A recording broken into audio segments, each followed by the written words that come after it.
বর্তমান সরকার দেশীয় গ্যাস অনুসন্ধানে বিনিয়োগ না বাড়ালে ভবিষ্যতে গ্যাসের দাম ও ভর্তুকির চাপ আরো বাড়বে। গ্যাস সংকট এখন আর কেবল রান্নার চুলার মাঝেই সীমাবদ্ধ নেই, এটি বিদ্যুৎ বিভাগ হয়ে ধাক্কা দিচ্ছে দেশের সার্বিক অর্থনীতি ও মানুষের জীবনযাত্রায়। সিএনজি স্টেশনগুলোতেও যানবাহনের দীর্ঘ সারি, বিদ্যুৎ খাতে গ্যাসের সরবরাহ 20 কোটি ঘনফুটের বেশি কমে যাওয়ায় উৎপাদন কমেছে 1,500 মেগাওয়াটেরও বেশি। বাধ্য হয়েই ঢাকার চেয়ে গ্রাম অঞ্চলে লোডশেডিং হচ্ছে বেশি। গাজীপুর শিল্প অঞ্চলে 50 থেকে 60% পর্যন্ত কমেছে উৎপাদন। সংকটে রয়েছে সাভার ও আশুলিয়ার প্রায় 1200 শিল্প কারখানাও। এমন আকালের সময়ে গ্যাস দাম বাড়ানোর তোড়জোড় শুরু করেছিল পেট্রোবাংলা, কিন্তু সরকারের উচ্চ পর্যায়ে সবুজ সংকেত না পেয়ে দাম বৃদ্ধির তৎপরতা থেকে শেষ পর্যন্ত তারা সরে এসেছে। শনিবার 1 আগস্ট রাতে রাষ্ট্রায়ত্ত কোম্পানি পেট্রোবাংলা জানিয়েছে এই মুহূর্তে গ্যাসের দাম বাড়ানোর কোনো পরিকল্পনা নেই। দর্শক, মূলত মহেশখালীর একটি ভাসমান এলএনজি টার্মিনালে আগুন ও কারিগরি ত্রুটির কারণে জাতীয় গ্রিডে গ্যাস সরবরাহ কমে যাওয়ার মধ্য দিয়ে দাম বাড়ানোর খবর সামনে আসায় তোলপাড় তৈরি হয়। জাতীয় নাগরিক পার্টির আহ্বায়ক নাহিদ ইসলাম গ্যাসের দাম বাড়ানো হলে পেট্রোবাংলা ঘেরাওয়ের হুমকি দেন। সোশ্যাল মিডিয়াতেও গ্যাসের দাম বৃদ্ধির সংখ্যায় নেতিবাচক প্রতিক্রিয়া সৃষ্টি হয়। তবে পেট্রোবাংলা নিজেদের অবস্থান পরিষ্কার করার মাধ্যমে বুঝিয়ে দিল আপাতত বাড়ছে না গ্যাসের দাম। এর আগে পেট্রোবাংলা গ্যাসের দাম বাড়ানোর একটি প্রস্তাব জ্বালানি ও খনিজ সম্পদ বিভাগে পাঠিয়েছে বলে গত শুক্রবার সংবাদ মাধ্যমে প্রতিবেদন প্রকাশিত হয়।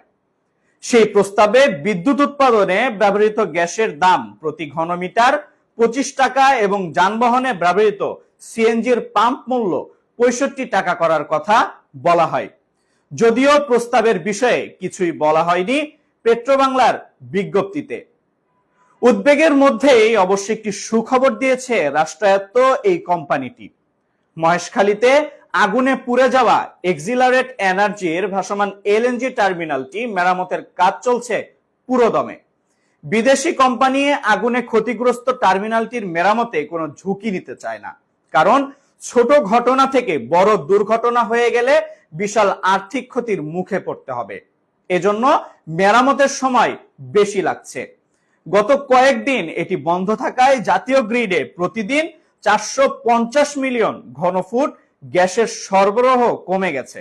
এতে সারা দেশে গ্যাস সংকট তীব্র হয়েছে। দর্শক, চলতি সপ্তাহেই গ্যাসের সংকট কেটে যাবে জানিয়ে পেট্রোবাংলা বলছে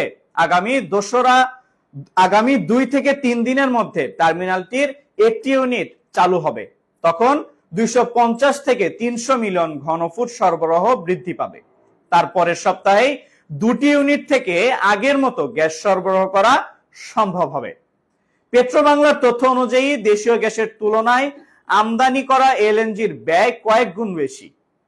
এখন দেশীয় চাহিদার 70% অভ্যন্তরীণ উৎস থেকে, আর বাকি 30% গ্যাস এলএনজি আমদানি করে মেটানো হচ্ছে। আমদানিতে ঘাটতি বেড়ে যাওয়ায় 2025-26 অর্থ বছরে পেট্রোবাংলার মোট ঘাটতি দাঁড়ায় প্রায় 16,500 কোটি টাকা।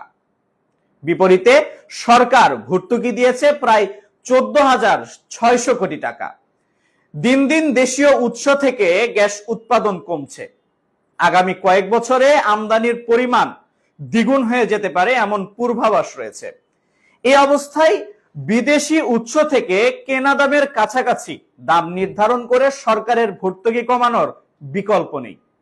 বিশেষজ্ঞরা বলছেন অনেক বছর ধরেই আমদানি নির্ভরতা কমিয়ে অনুসন্ধান কার্যক্রম বৃদ্ধি করে দেশীয় উৎস থেকে গ্যাস উৎপাদনের কথা বলা হয়েছে। বিগত আওয়ামী লীগ সরকার গ্যাস অনুসন্ধানে গুরুত্ব না দেওয়ায় এমন পরিস্থিতির সৃষ্টি হয়েছে। এখন এর জের টানতে হচ্ছে।